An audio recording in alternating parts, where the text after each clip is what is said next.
স্বামী, স্বামী গো, আপনাকে এত চিন্তিত লাগছে কেন স্বামী? আপনি কোথায় গিয়েছিলেন? আরে আরে আমার কপাল মন্দ, আমার চোখে পড়বে কেন? সারা রাত আমি কত বন জঙ্গল খুঁজিলাম, আমার পুরো হৃদয় করবে কেন? হঠাৎ একদিন একজনের চোখে পড়ে যাবে, তখনই সে টাকা দিয়ে লাল হয়ে যাবে। স্বামী, স্বামী গো, আমি তো আপনার কথা কিছুই বুঝতে পারছি না স্বামী। কিসের টাকা, কিসের অর্থ, কে কাকে ধরিয়ে দিবে? আরে সে কথা আর কি বলবো? জিয়াদ বাদশার গৃহবন্দী হতে মুসলিমের 2 সন্তান পলায়ন করেছে, আর জিয়াদ বাদশা ঘোষণা করেছে মুসলিমের ছেলে দুটিকে যে ধরে দিতে পারবে বাদশাহ জিয়াদ তাকে লক্ষ লক্ষ টাকা পুরস্কার দেবে। আর আর যে আত্মগোপন করবে তার কোনো আচার নাই, বিচার নাই, বিনা বিচারে দেওয়া হবে কারাদণ্ড। হায় হায় স্বামী, স্বামী, এই পাপ কথা আপনি মুখে আনবেন না স্বামী। আমি আপনার পায়ে ধরে বলছি স্বামী, এতিম 2টি বালককে ওই জালিমের হাতে আপনি তুলে দিবেন না স্বামী। চুপ হারামজাদে, একদম চুপ। তুই কি বুঝবি? যাদের শরীর কিছুতেই ডাকে না, জগৎ সংসারের কথা তুই কি বুঝবি? তুই প্রথমে বুঝবি সারা গায়ে অষ্টলঙ্কার আর বয়ে খাতে স্বামীকে রাখা। না না স্বামী, না, আমি চাই না সারা শরীরে অষ্টলঙ্কার, চাই না আমি দামি শাড়ি, চাই আমি চাই না স্বামী। স্বামী গো, ওই ছেলে 2টির সন্তান আপনি কখনোই পাবেন না স্বামী।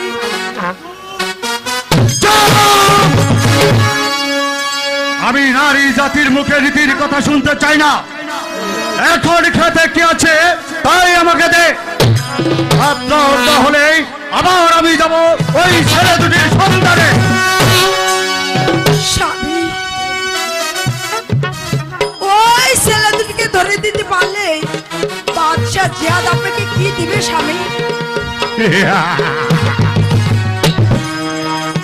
বাদশা জিয়াদ আমাকে দিবে লক্ষ লক্ষ টাকা। স্বামী, বাদশা জিয়াদ আপনাকে দিবে একটা লাঠি, আর আমি দেব আপনাকে 1 মুঠো চাল।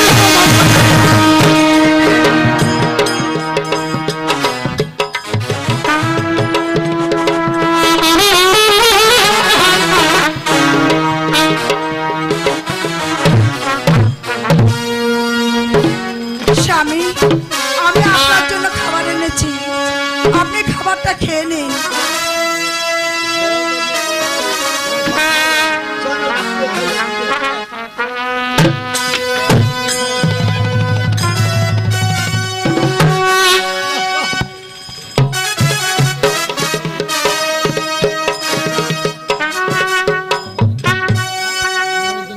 আপনি খাবারটা খান।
তোরা কে রে?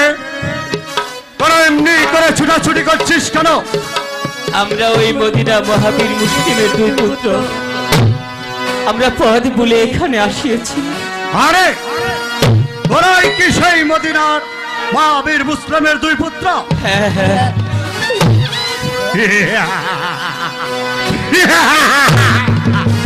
আমি কি আহম্মদ? আমি কি একটা পাগল? আমার ঘরে প্রায় শিকার রাখিয়া আমি বন জঙ্গল দিয়ে খুঁজে পাচ্ছি। তবে যাই হোক, তোরা তোরা পালাবি কোথায়?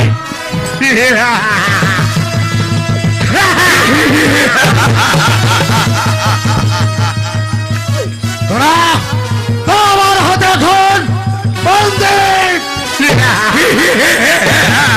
আমি পেয়ে গেছি লক্ষ লক্ষ টাকার সোনার হরিণ।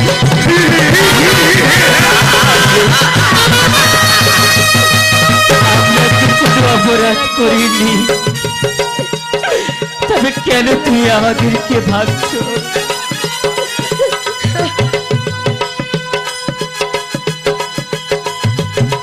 আরে বাদিলিয়া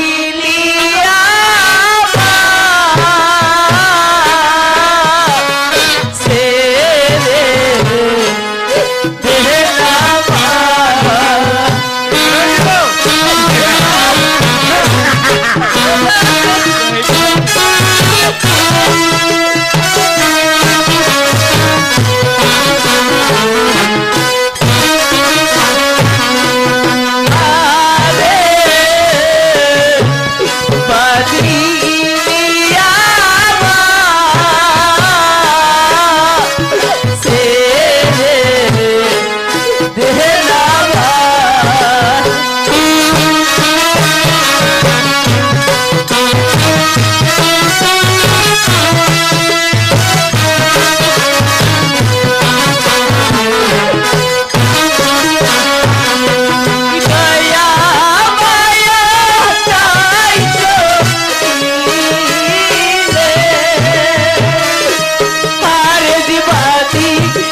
মস্তক কেটে ফেলবো।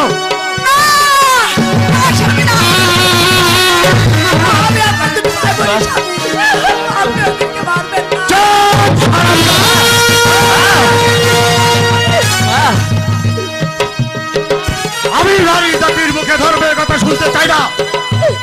মাত্র পাহাড়ে সবই বুঝবি।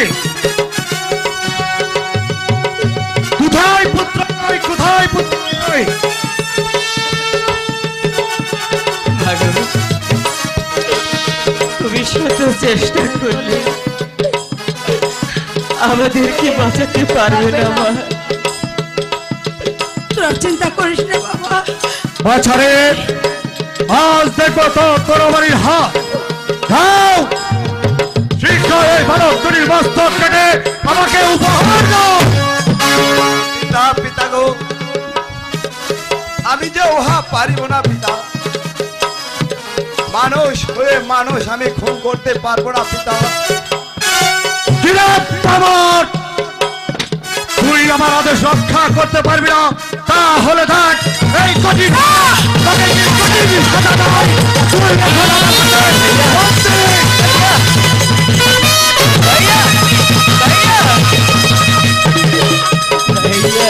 স্বামী, তুমি শত চেষ্টা করলে আমাদেরকে আর রক্ষা করতে পারবে না ভাই। কি না বান্দ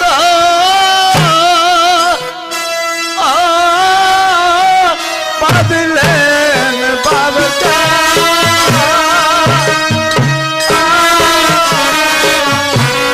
বাবকান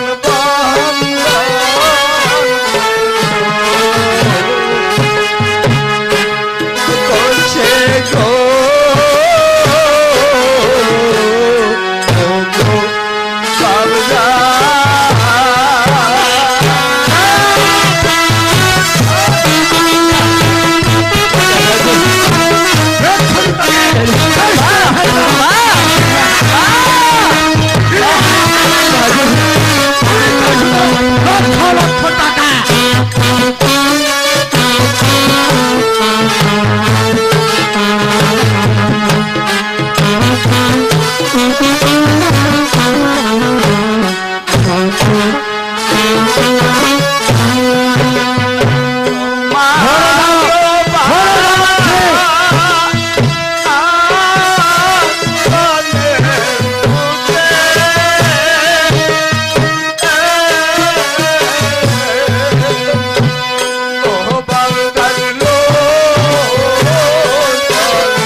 তুই পারবি না আমার আদেশ রক্ষা করতে, তাহলে দেখ এই কঠিন হারে তোকে ছেড়ে বলে খুন করবে, আমি তোকে সবাই করে ফেলছি।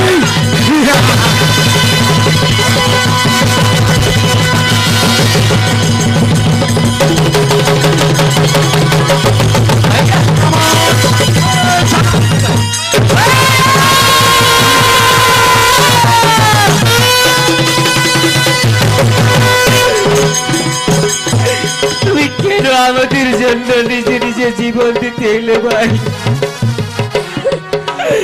কেন? কথা বল বাবা, কথা বল। মাগো, আমি বুঝতে পেরেছি মা, তুমি শত চেষ্টা করলেও এই দুরন্ত জালিমের হাত থেকে আমাদেরকে তুমি রক্ষা করতে পারবে না। শেষবারের মধ্যে তুমি আমাদেরকে হাসি মুখে বিদায় দাও মা। আমি তোদেরকে যেমন আমি চেষ্টা করবো বাবা।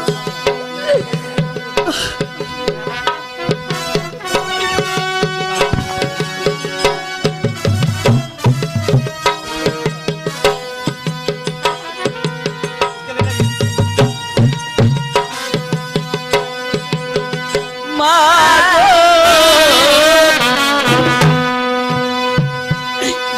গো,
আর এই জাতি যদি চরিত্রহীন হয় তার কি আর কোনো ক্ষমা আছে? যাও, আমি তোমাকে তোমার সন্তানের নিকট পাঠিয়ে দিচ্ছি। এই আমার যেও কথা।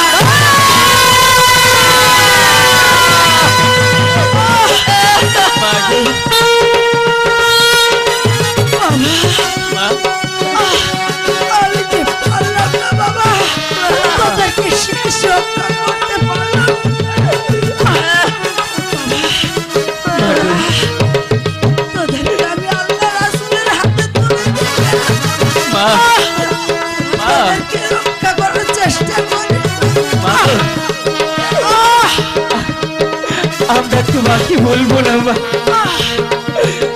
তোমাদের কথা আমাদের সারা জীবন মনে থাকবে মা।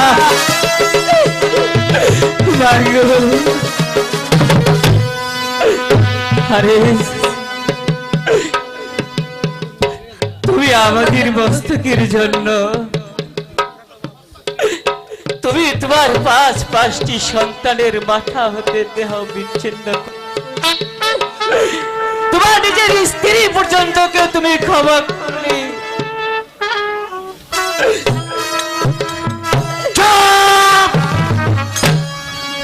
এখন আর আমি তোদের কোনো কথা শুনতে চাই না। তোরা মৃত্যুর জন্য প্রস্তুত হয়ে যা। আরে তবে শেষ বিদায়ের বেলা দুটি ভাইকে একটু ভালো করে দেখে নে।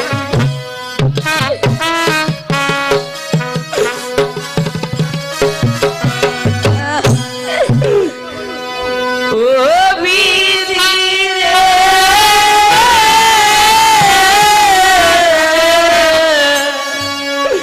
হইলে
ভাই মোহাম্মদ, দাদা শুনো হারিস, তুমি যখন আমাদেরকে ছাড়বেই না, তবে তোমার কাছে এতটুকু মিনতি,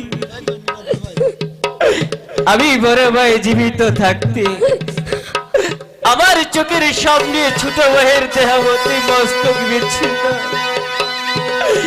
আমি তা দর্শন করতে পারবো না। হারিস, হারিস, তুমি আমার মাথাটা আগে কাটো। হারিস, না না তুমি আমার ভাইকে ছেড়ে দাও। হারিস, তুমি আমার ভাইকে ছেড়ে দাও। না না আরে আমি ছোট ভাই জীবিত থাকিতে আমার ভাইয়ের মস্তক কাটা আমি দেখিতে পারবো না। আরে তুমি আগে আমার না, না, হারিস, না, তুমি আমার ছোট ভাইটিকে ছেড়ে দাও। হারিস, তুমি আমার মাথা কাটো। না না, আমি আর বিলম্ব করতে পারবো না। আমি চাই শুধু লক্ষ লক্ষ টাকা।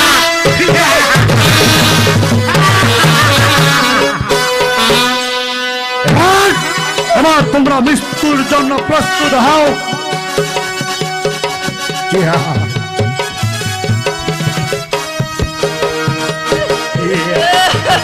আমি পেয়ে গেছি লক্ষ লক্ষ টাকার মস্তক।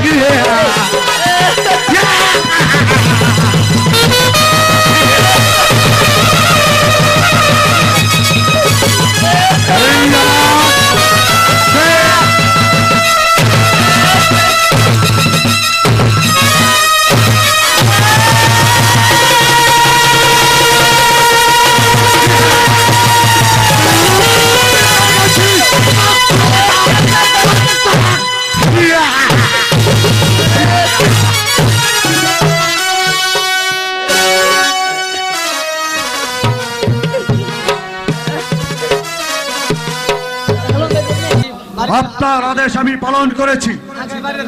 বাদশাহ নামদার, আমি এই বালক দুটিকে জীবিত আনতে পারিনি। পাপিষ্ঠ হারেস, তোর মন কি এতই পাষাণে বারাত? এই মুহূর্তে উহা দৌত করে নিয়ে এসো। বাদশাহ নামদার, আমি তাহাই করছি। বাদশাহ নামদার, এই তো আমি মস্তক দুটি ধৌত করে নিয়ে এসেছি।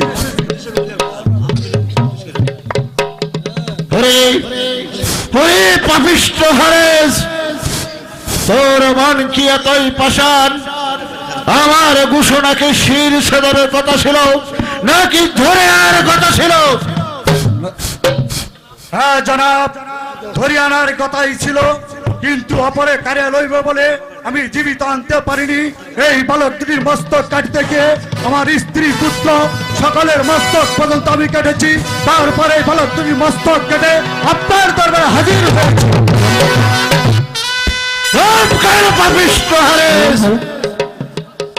একটি মুহূর্তে পাঁচটি খুন।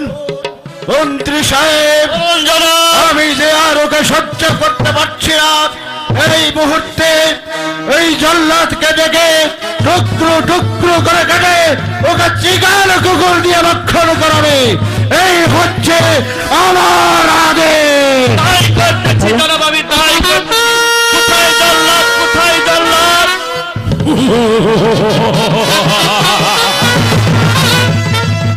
রক্ত পিপাসী দানব আমি, কঠিন জল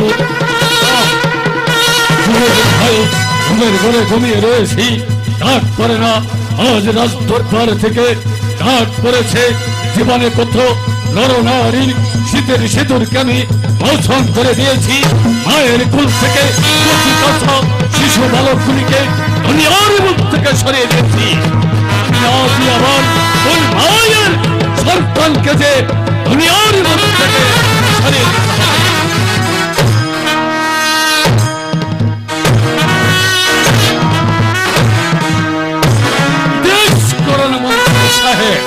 শোনো জল্লাদ, বাদশাহ জিয়াদের আদেশ, এই পাপিষ্ঠ হারেদ বেটাকে দক্ষিণ খোলা ময়দানে নিয়ে টুকরো টুকরো করে তুমি চিগাল কুকুর দেব।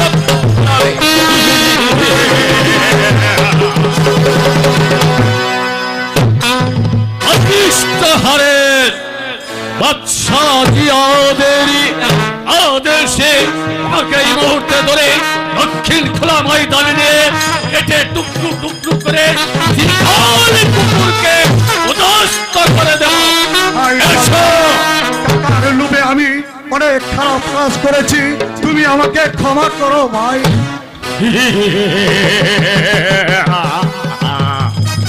ক্ষমা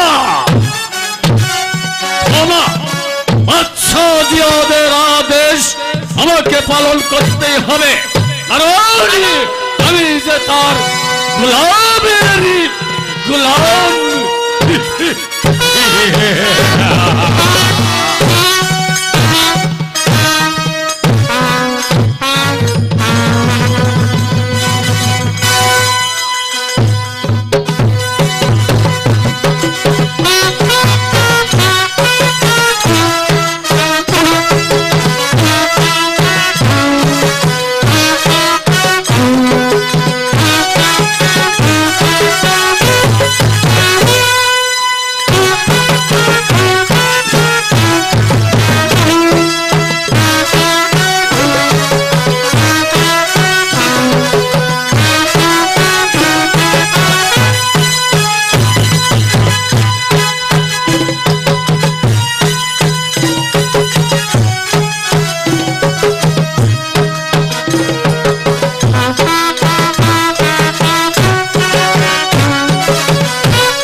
তোমার জীবনে শেষ আঘাত,